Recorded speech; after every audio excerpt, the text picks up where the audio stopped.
Assalamualaikum, Bang.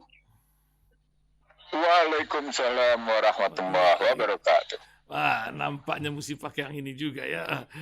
Bagaimana Bang Ihsanuddin Nursi? Pagi hari ini kita akan bincang-bincang banyak hal ini yang bisa dibicarakan dari Bang Ihsanuddin Nursi. Saya ingin tanya nih, apa kira-kira Bang, apakah urusan artificial intelligence menjadi sebuah sorotan ketika teknologi ini bergerak terus? Barusan saya baca itu setidaknya ada 85 juta pekerjaan yang diramal hilang. Masya Allah. Akankah kita akan berperang dengan artificial intelligence yang dibuat oleh Elon Musk ini? Dan akankah ini berbahaya lebih dari nuklir yang baru-baru ini filmnya juga beredar ini? Nah, mungkin itu di antara pergerakan dunia yang sedang terjadi. Dan tentu saja urusan hukum di negeri ini, TNI yang mulai dipertanyakan lagi peran hukumnya dan berbagai kisah lainnya. Silakan Bang Ihsanuddin Nursi. Bismillahirrahmanirrahim. Assalamualaikum warahmatullahi wabarakatuh. Yang pertama soal AI ya, kayaknya saya pernah ngikutin juga ya Betul, soal betul. AI ya. Ini rame lagi sekarang. Iya, oke. Jadi ketika di metaverse juga waktu orang ribut soal metaverse saya juga ngikutin. Jadi kalau kita cara sekarang 85 juta pekerjaan akan hilang karena artificial intelligence, karena pada hakikatnya sesuatu yang sifatnya rutin itu instrumentatif sifatnya, modal-modal instrumentatif itu sudah bisa dikerjakan oleh AI. Yang dimaksud dengan AI, dia bukan hanya pengertian pada kecerdasan buatan, tapi menyangkut soal juga bagaimana robotik, bagaimana robot ya, bagaimana sesuatu yang bersifat pekerjaan rutin itu akan selesai, akan disingkirkan oleh mesin seluruhnya. Nah, kecerdasan buatan itu sebenarnya menggunakan sebagian metode kecerdasan Al-Quran, sebagian kecil. Kenapa saya bilang begitu? Karena pada hakikatnya kecerdasan buatan itu menghimpun miliar informasi. Saya nggak bilang triliun, tapi saya bilangnya menghimpun miliaran informasi, lalu kemudian diklasifikasi, lalu kemudian diverifikasi berdasarkan informasi yang masuk dari yang pernah muncul di dunia virtual. Jadi misalnya bicara tentang katakan Ihsan Talib gitu. Nah, semua informasi tentang Ihsan Talib itu dihimpun sedemikian rupa. Nanti ketika ditanya oleh kepada kecerdasan intelektual ini, apakah Anda mengenal Ihsan Talib atau apakah Anda mengenal salah satu, saya sebutnya misalnya si Fulan gitu. Calon anggota legislatif lah misalnya, kalau kita pengen tahu gitu kan, misalnya. Tahu. Itu akan dijawab dengan detail, jauh lebih detail dari jawaban manusia lain. Yeah. Jauh dari jawaban, karena semua informasi dia himpun habis-habisan di situ. Jadi si programmer itu akan menghimpun seluruh informasi apapun, yang negatif maupun yang positif. Saya tidak ngambil contoh siapa-siapa, saya ngambil contoh diri saya. Seseorang bertanya tentang saya, tentang Ihsanuddin Nursi, maka AI menjawab seluruh, demikian detailnya siapa saya gitu, perjalanan hidup saya, latar belakang pendidikan saya, semua kelakuan dibuka di situ gitu. Makanya kita harus menjaga sekarang ya kelakuan kita tuh, anak cucu kita udah mati orang tahu gitu ya. Iya, jadi dan dia bisa kita tanya lagi. Misalnya, bagaimana menurut Anda soal pemikiran ya? Pemikiran begini, bagaimana soal kajiannya tentang ini? Pemikirannya begini, itu dibuka semua sama AI, karena dia menghimpun semua informasi. Nah, artinya informasi yang kemarin-kemarin itu bisa dibuka. Jadi AI itu adalah, ini yang kemudian ditakuti adalah, kalau hari ini baru sekedar menginformasi masa lalu dan masa sekarang, yang ditakutkan oleh yang namanya banyak orang, AI sudah juga bisa menghimpun informasi akan datang berdasarkan prediksi ke depan berdasarkan data-data kemarin dan hari ini. Itu yang ditakutkan. Bahkan bisa menghimpun masa depan genom kita ya, gen kita, itu yang jadi masalah kan ketika masuk ke dunia kesehatan ya. Hmm. Nah, ketika masuk ke genom, itu sudah langsung bisa mereproduksi tentang karakter manusia itu sendiri. Karakter manusia yang genomnya dicuri informasinya. Itulah berbahayanya soal pemeriksaan darah. Itulah berbahaya soal kemarin, maaf ya, ketika ngikutin tes PCR segala macam gitu. Karena diambil data DNA di situ, genomnya bisa direplikasi. Ini saya tulis sebenarnya sebagian di bangsa terbelah. Ketika Barat merisaukan dua hal, ini pernah juga saya ungkapkan di Rasil kalau saya tidak salah. Tapi kalangan kedokteran baru ribut ketika masuk undang-undang kesehatan. Saya ributnya 2018 dan pernah juga bicara mendalam dengan mantan Menkes Siti Fadila Supari. Jadi di buku saya menyebut begini, ketika Cina berhasil mengkloning monyet, dan ketika Cina berhasil mereplikasi DNA sehingga bisa membuat rekayasa manusia dan kehilangan rasa kemanusiaannya. Apa itu kehilangan rasa kemanusiaannya? Dia tidak punya rasa takut, dia tidak punya rasa lapar, dia tidak punya rasa maaf, dia tidak punya rasa sesal, gitu. Nggak ada itu, gitu. Apalagi dia iman, tidak punya rasa iba, nggak ada semua. Semua hilang. Nah, itu yang ditakutkan itu yang diperkirakan ketika Cina waktu itu dianggap sudah mampu merekayasa DNA yang sumber dasarnya adalah genom tadi, gitu. Nah, kemudian itu bisa diinjeksikan ke perempuan sehingga lahirlah manusia berdasarkan rekayasa mereka. Nah, itu AI. AI bisa mengambil itu, direkayasa sedemikian rupa, lalu diinjeksikan kepada itu dan lahirlah manusia yang dikehendaki itu, gitu. Itu sampai kayak gitu rekayasanya. Nah, itu makanya nggak bisa tuh darah itu diambil begitu saja, itu nggak boleh, gitu. Lahir dari situ. Nah, artinya sesungguhnya itu yang dikhawatirkan, dia seolah mendekati kecerdasan. Kalau saya bilang tetap tidak bisa, dalam konstruksi saya tetap dia tidak bisa mengambil metode kecerdasan Al-Quran kalau menurut saya, dalam pandangan saya, karena ada beberapa hal juga per hari ini dia nggak bisa meniru ayat, dia nggak bisa, dia belum bisa. Jadi kalau ditanya pada AI, bisakah Anda membuat satu ayat yang sejenis Al-Quran yang kriterianya disebut, misalnya kriteria 1, 2, 3, 4, 5 sesuai dengan kriteria dalam Quran, bahasanya kayak gimana, kondisinya kayak apa, dia mampu menjangkau ke depan. Nah, itu dia belum bisa sampai dengan saat ini. Nah, yang ditakutkan tadi itu berdasarkan data per hari ini dan data kemarin, dia bisa kemudian memprediksi dan kemudian menimbulkan sebuah tindakan gitu. Itu. Nah, kalau robot dia tidak bisa akan seperti itu, berbalik dia kepada bisa nyerang melawan manusia manusia, sendiri gitu. Yang ditakutkan kan begitu. Kalau dia berupa robot canggih, nanti ketika ada hang atau apa, dia akan berbalik menyerang manusia yang membuat itu sendiri, atau seperti ketakutan kita terhadap nuklir sekarang dan lebih dari itu, kata analisis nih di 2045 mendatang gitu, Bang. Tergantung pada banyaknya robot yang dia ciptakan. Jadi kalau menurut saya segala sesuatunya tergantung pada programmernya. Jadi kebetulan seorang teman melakukan itu, uji cobanya pada saya. Gitu. Dia uji coba gitu. Dia uji coba pada saya dan dia lakukan itu. Wah, itu kelihatan. Jadi kalau termasuk metode berpikir seseorang itu dengan mudah direplikasi di dalamnya. Metode berpikirnya Ihsanuddin Nursi begini, caranya begini, itu diambil aja dengan enak, sikapnya begini, kondisinya begini, itu enak aja dikerjain gitu, dihasilkan kayak gitu. Nah, itu bisa dimunculkan berdasarkan data visual, berdasarkan data pemikiran, berdasarkan data audio gitu ya, berdasarkan data video, dan kemudian berdasarkan data yang tertulis gitu. Itu kan dihimpun semua. Jadi teks data, audio data, video data, itu dihimpun jadi satu dan itu ngebentuk gitu. Maka dia bilang ini orang yang paling berbahaya, misalnya disebutlah itu bisa direplikasi, tapi kemudian replikasinya paling tidak kalau sepanjang dia tidak dapatkan darahnya dia belum bisa. Nah, disitulah penggunaan yang pernah saya bilang berbahayanya penggunaan gadget dengan generasi ini. Kalau dalam data saya, peningkatan 5G to the 6G ke generasi ke-6 itu berbahaya sekali karena ngarahnya begitu. Makanya orang bisa diserang berdasarkan frekuensinya.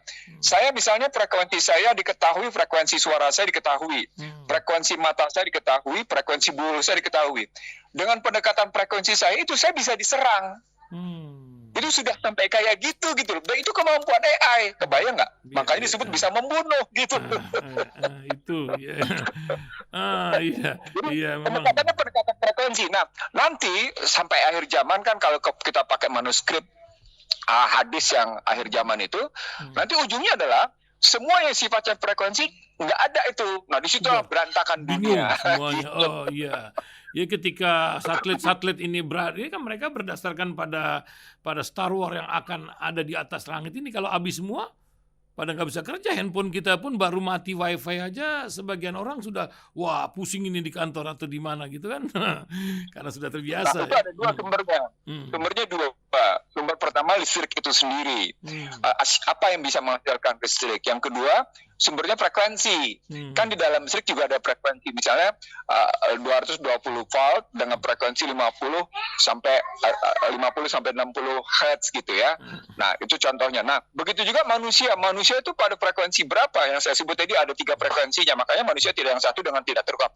Nah, AI mencoba mereplikasi frekuensi manusia. Frekuensi matanya, kan mata itu cahaya, frekuensi cahaya. Ada frekuensi udara, ada frekuensi suara. Diperkenalkan di situ. Nah, AI mencoba kemudian memahami frekuensi itu dengan tujuan-tujuan tertentu, kata mereka, dalam rangka pengobatan yang efektif. Tapi pada saat yang sama juga bisa dalam rangka pembunuhan gitu. Jadi selalu ganda kan tujuannya. Tujuannya ganda. Dia bisa sangat positif, dia bisa sangat negatif, atau kemudian sekedar meniru. Nah, yang saya pelajari sejak buku Bangsa Terbelah adalah betapa mereka menyatakan waktu itu mereka menyebutnya sebagai perubahan yang sifatnya kuantum. Jadi yang beredar yang saya pernah sampaikan di beberapa universitas itu, perubahan yang bersifat kuantum adalah ketika robot-robot nanti yang mereka ciptakan itu tidak lagi punya sikap kemanusiaan gitu. Apa yang disebut dengan apa yang disebut dengan sikap kemanusiaan tadi yang saya ulang tadi. Bagaimana diambil satu genom lalu diinjeksikan pada manusia, lalu terbentuklah manusia-manusia yang tidak punya sifat kemanusiaan. Gitu. Masya Allah. Nah, ini tadi Bang Ihsanuddin Nursi udah telanjur ngomong masalah Cina nih. Kemarin Pak Presiden Jokowi pergi ke Cina bawa 8 komitmen ya. Ini kan negeri yang paling ya teknologinya luar biasa sekarang ini, tapi kan tanpa iman ya, tanpa apa ya, enggak ada agama, tapi teknologi itu menjadi dewa-dewa di sana, atau kata orang Medan tuh hepeng lah begitu ya ujung-ujungnya. Apa yang Bang Ihsanuddin Nursi lihat? Apalagi Menteri Kesehatan lagi cari uang pinjaman buat bikin rumah sakit di daerah 3T, katanya bakal dibangun berbagai rumah sakit. Apa yang akankah bisa konstitusi kita tuh membatasi atau menjadi giroh bagi bangsa ini, keadilan sosial, kemanusiaan, ketuhanan yang Maha Esa masih bisa diandalkan di tengah zaman yang sudah terinterupsi macam begini? Gimana Bang? Kalau pinjaman luar negeri dari Bank Dunia yang melalui Menteri Kesehatan itu malah jadi bukti sahih bahwa sesungguhnya rumah sakit menjadi bukan cuma sekedar dalam wilayah komersial sektor gitu ya. Rumah sakit bukan cuma sekedar menjadi sektor komersial, tapi rumah sakit juga menjadi sumber data untuk keberadaan kualitas satu bangsa Indonesia berdasarkan pendekatan tadi yang kita sebut tadi. Informasi tentang orang-orang itu sebenarnya juga sudah saya sampaikan. Jadi begini cara pandangnya, ada dua yang saya ikuti di panggung internasional dalam pendekatan rumah sakit, tapi nanti ujungnya adalah soal digital currency-nya. Yang pertama, bagaimana misalnya hak paten untuk mengikuti untuk mencat internasional paten ini statusnya dari Rothschild tentang misalnya medical record seseorang, itu semuanya tercatat dengan rapi, baik darahnya, baik seluruhnya tercatat, terkondisi betul. Nanti akan berhubungan dengan yang namanya international patent yang dimiliki oleh Microsoft untuk yang namanya penggunaan tubuh manusia dalam rangka pengendalian. Itu juga ada patennya. Nanti berhubungannya nanti dengan pengendalian kekayaan. Jadi seluruhnya di tangan mereka. Itu yang saya sebut sebagai one word governance gitu ya, one word governance, one word currency, one word health gitu ya, ukuran-ukuran mereka yang sebagian dokter bilang ada bagusnya. Ya iya, harus dilihat dua sisi. Jadi kalau sebagian dokter melihat misalnya kebijakan tentang rumah sakit itu yang dimunculkan dalam One Health itu ada positifnya, lihat juga sisi negatifnya. Nah, untuk melihat sisi negatifnya, kita punya nggak kemampuan untuk melawan sisi negatif mereka? Kalau kita bisa mengaplikasikan sisi positifnya, nah sisi negatif kita punya nggak kita pencegahan terhadap sisi negatif itu? Nah, pinjaman Bank Dunia itu malah memperkokoh karena nanti peralatan kesehatannya dari mereka. Nanti pinjaman Bank Dunia itu tidak datang dalam bentuk uang. Pinjaman Bank Dunia pasti bentuknya dalam bentuk nature in kind, dalam bentuk barang, alat-alat kesehatan. Padahal pernah saya sampaikan pada yang namanya Kementerian Kesehatan, gitu ya. Ketika bicara tentang Indonesia 2045, saya bilang, yang pernah saya bilang juga di Rasil, bahwa Indonesia punya ketergantungan pada obat-obatan, alat kesehatan 82%, yang kemudian data saya ditertawakan oleh pihak asing, karena sesungguhnya kalian tergantung pada 82%, bukan 80%. Nah, dengan undang-undang kesehatan, ketergantungan pada pihak luar, baik alkesnya, alat kesehatan yang maupun farmasinya makin tinggi. Nah, itulah di situ masuk pinjaman Bank Dunia untuk dalam rangka mendikte lebih dalam lagi soal industri kesehatan gitu. Itu kalau ngelihatnya kayak gitu. Itu yang soal kesehatan. Nah, kalau Cina minta petunjuk Cina dalam konstruksi misalnya IKN 8 poin itu kan cuma sekedar membuka pintu lebar agar Cina tidak sekedar masuk pada tataran. Jadi kalau saya ngebagi struktur kehidupan, itu ada nilai, ada kebijakan dasar, ada strategi, ada fungsi instrumentasi, ada bukti dan konsistensi. Kalau kita baginya dalam 7 itu, maka Cina bukan cuma sekedar diperkenankan untuk dalam pendekatan fungsi dan instrumentasi. Yang disebut ini instrumentasi ada teknologi. Misalnya Cina sudah berhasil mengimbangi Jepang dalam konstruksi moda transportasi darat misalnya, main kereta api. Itu kan pendekatan teknologi dan pendekatan fungsi dengan strategi teknologi dengan strategi pembiayaan. Itu pendekatan begitu. Tapi dengan membuka pintu pada Cina pada 8 hal, itu bukan cuma sekedar pas strategi, tapi pada kebijakan dasar. Nah, kalau sudah masuk dalam level kebijakan dasar, dibuka sedemikian rupa pada pihak asing, itu sudah masuk pada kebijakan menentukan nilai, sistem nilai. Saya ulang ya, nilainya, strukturnya, nilai, kebijakan dasar, strategi, fungsi, instrumentasi, ada teknologi, kemudian ada bukti dan ada konsistensi.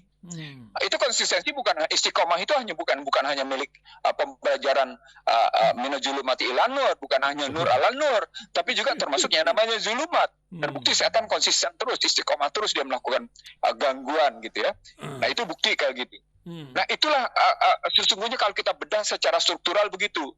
Jadi permintaan bantuan kepada Cina untuk melakukan kajian terhadap IKN gitu, dengan kemudian bahkan memberikan sarana 34.000 hektar untuk investasi di sana, itu sangat sistematik struktural, membuat kedaulatan Indonesia, menjadi sangat rentan, bukan rentan, sangat rentan.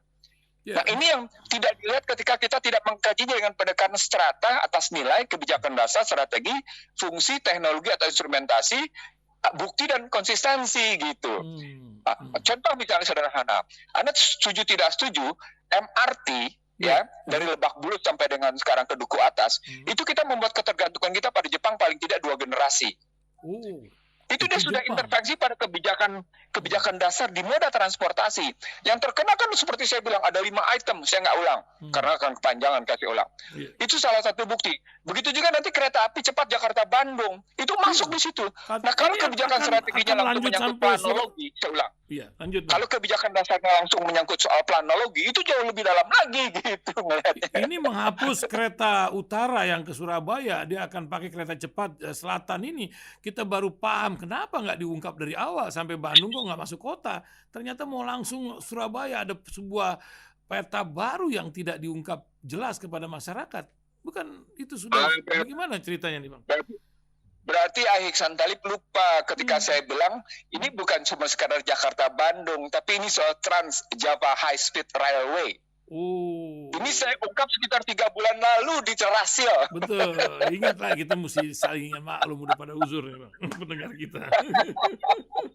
Ini saya ungkap sekitar 3-4 bulan lalu gitu, bahwa yang digarap adalah tujuannya high speed railway Jakarta sampai dengan Banyuwangi. Jadi bukan cuma Jakarta Bandung, tapi Jakarta sampai dengan Banyuwangi. Bahkan nanti Jakartanya tembus lagi sampai dengan ke ujung sana, ke Merak, dibangun sedemikian rupa.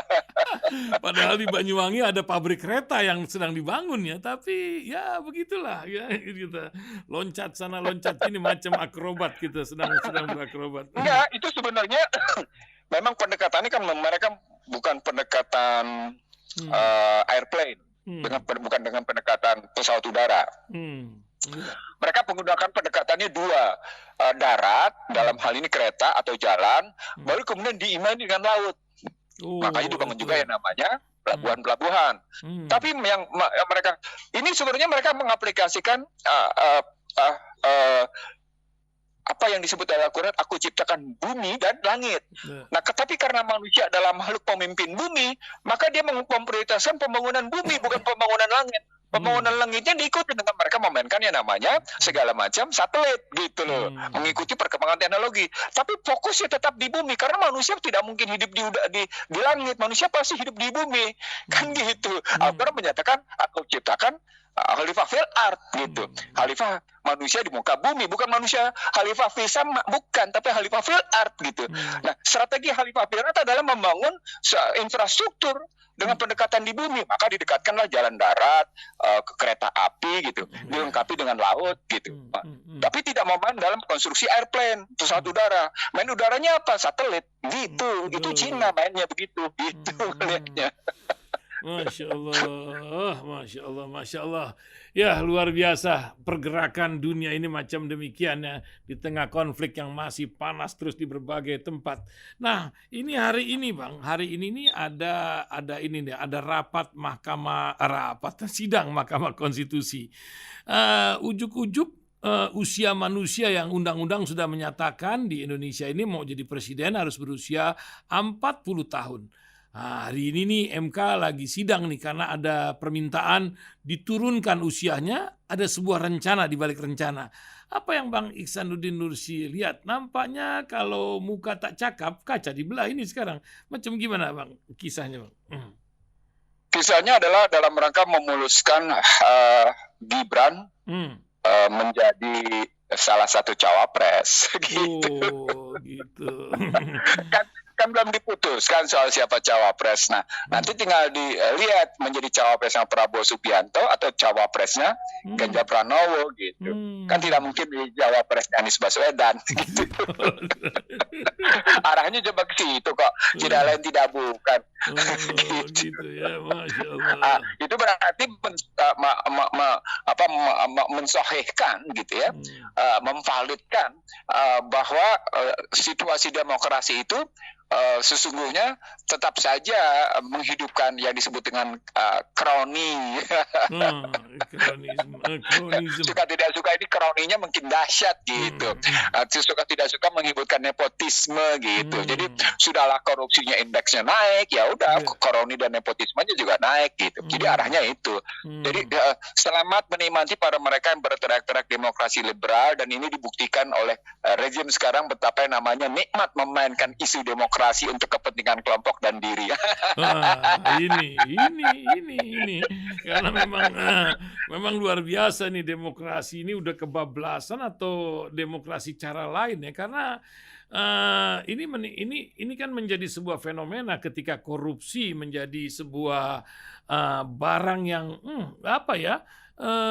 sudah menjadi sebuah keniscayaan, karena tanpa korupsi ini jalan nggak licin ini, sehingga seorang TNI pun di Basarnas tuh terpaksa melakukannya karena untuk kantor, kata bukan untuk kami.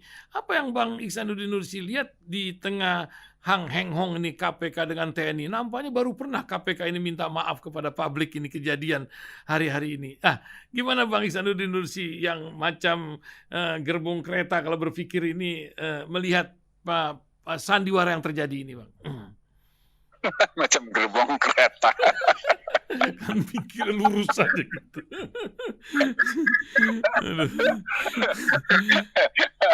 Istilah yang digunakan seru gitu. Asik. Tapi paling tidak begini, baru kali ini memang KPK menyentuh sebenarnya bukan menyentuh TNI, tapi menyentuh Basarnas kan. Jadi baru kali ini. Nah, karena bukan kebetulan, Basarnas ini kan langsung memang di bawah presiden, dan pemimpinnya selalu dari angkatan. Maka ketika terjadi soal pengadaan, kan sebenarnya korupsi soal pengadaan barang kan soal kuno gitu ya. Artinya caranya pasti pada pengadaan barang. Ya itulah yang terjadi pada Basarnas. Kan korupsinya korupsi korupsi pada pengadaan barang kan, gitu Iya, ceritanya. betul. Nah, Walaupun udah pakai karena digital kebetulan ya. bersangkutan, Hmm. karena kebetulan bersangkutan ini adalah tentara aktif gitu ya, bintang 3 gitu, Yeah. maka berlaku memang hukum militer pada yang bersangkutan. Tapi karena wilayah yang dilakukannya dalam rangka wilayah Sipil. negara, wilayah publik pada umumnya, maka yang berlaku sebenarnya azas konektivitas. Yeah. Azas konektivitas. Jadi penyidiknya, karena ini kan kebetulan ketangkep tangan. Iya. Iya. Kan ketangkep tangan. OTT. Problemnya adalah ketangkep tangan. Yang menangkap tangan KPK. KPK kan di sini menarik nanti. Jadi saya ingin mengatakan kepada Subhanallah, Masya Allah. Sabar. Ini temuan luar biasa sesungguhnya. Nah, saya ingin membuktikan selama 20, jadi sejak yang namanya 2002 hingga hari ini. Jadi selama 20 tahun ini, mereka-mereka yang teriak demokrasi ini sekali lagi terbukti betapa rancunya dan betapa rentannya hubungan antar lembaga negara. Itu. Karena hingga hari ini ketika mereka bicara tentang hebatnya demokrasi, mereka tidak pernah mengurus yang namanya hubungan antar lembaga negara.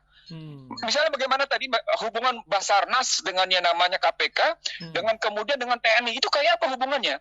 Atau katakan KPK dengan sebagai lembaga negara, ini salah satu buktinya, dengan TNI sebagai juga lembaga negara yang dibawa Kemenhan. Jadi relasinya kayak apa? Kan baru ribut tentang program perjanjian kerjasama atau Memorandum of Understanding. Ini kan gambaran kacaunya, rentannya hubungan antar lembaga negara. Yang waktu saya jadi anggota dewan, itu pernah saya persoalkan. Hingga kemarin ketika saya bicara juga di satu tempat, saya lagi memasalahkan. Kalian bangga dengan demokrasi liberal, kalian bangga dengan tata urutan perundang-undangan, tapi kalian tidak pernah abai dengan yang namanya hubungan antar lembaga negara, disebabkan kalian pusing menempatkan MPR itu ada di mana. Karena MPR menjadi bukan lembaga tertinggi, tapi lembaga tinggi.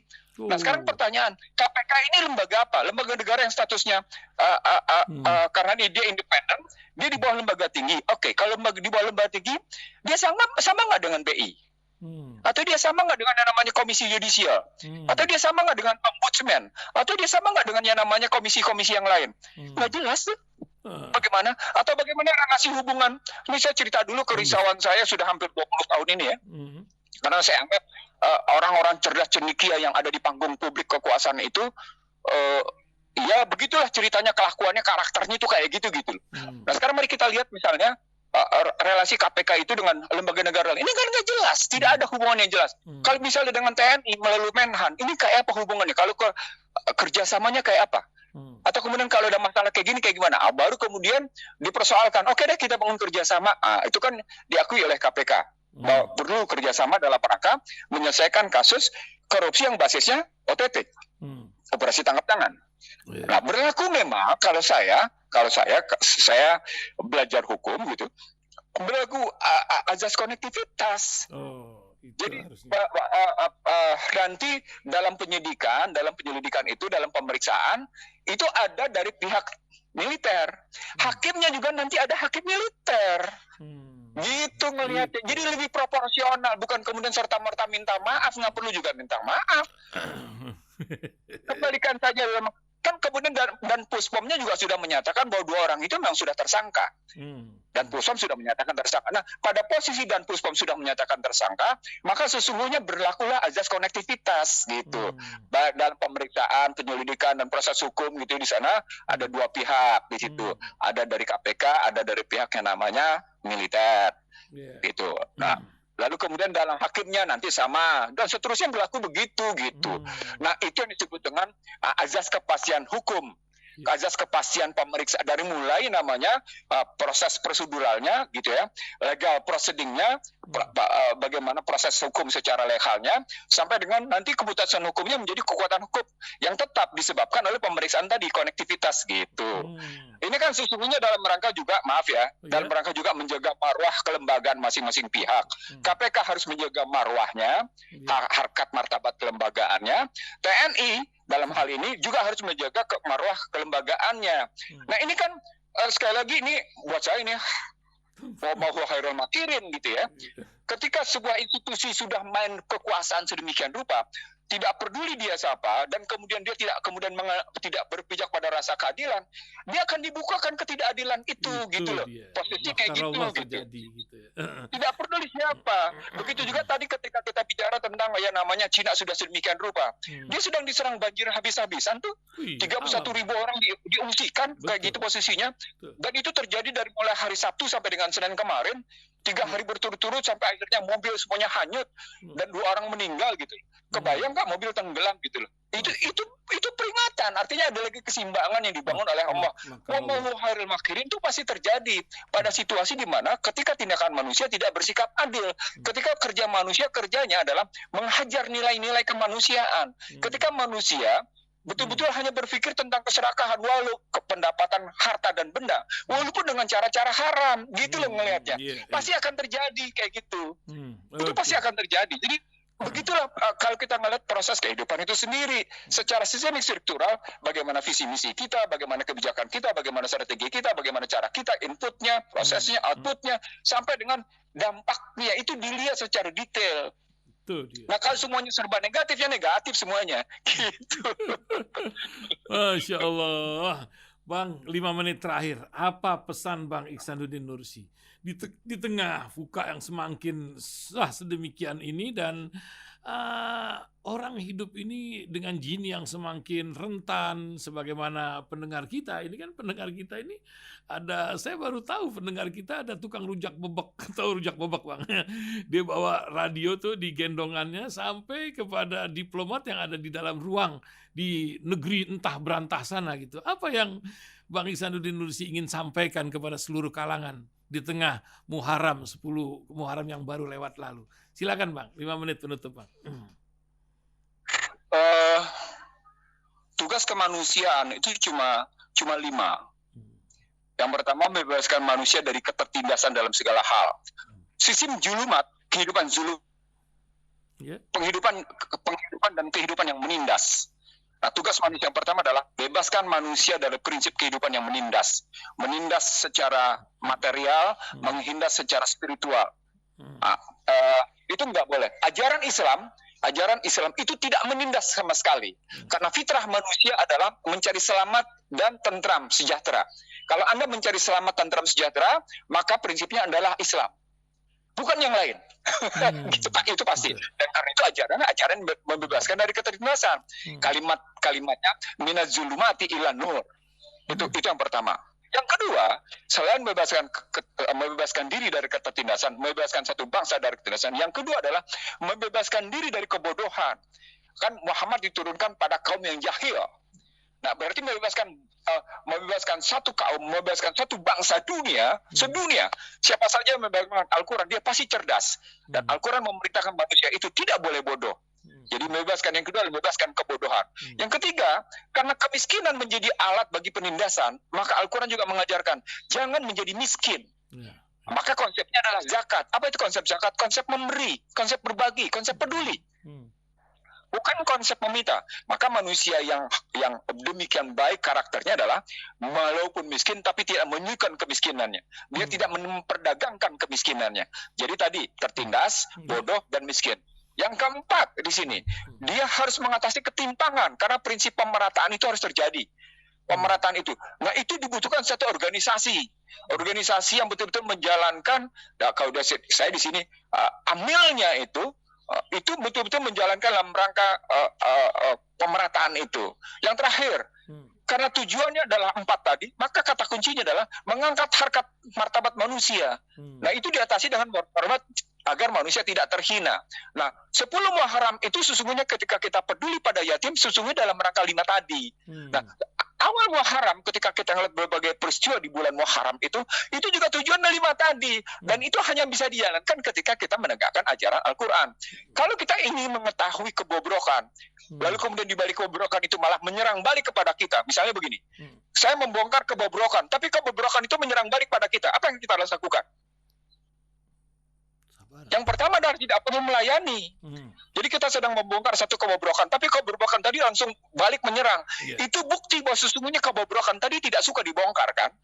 Nah pada saat itu kemudian kalau saya mencoba membela diri, satu. Yang kedua, kalau paling tidak kita tidak layani. Karena dengan kita tidak layani, seperti kemudian kita dihina, penghinaan itu tidak akan terkena pada kita, tapi akan balik kepada siapa menghina.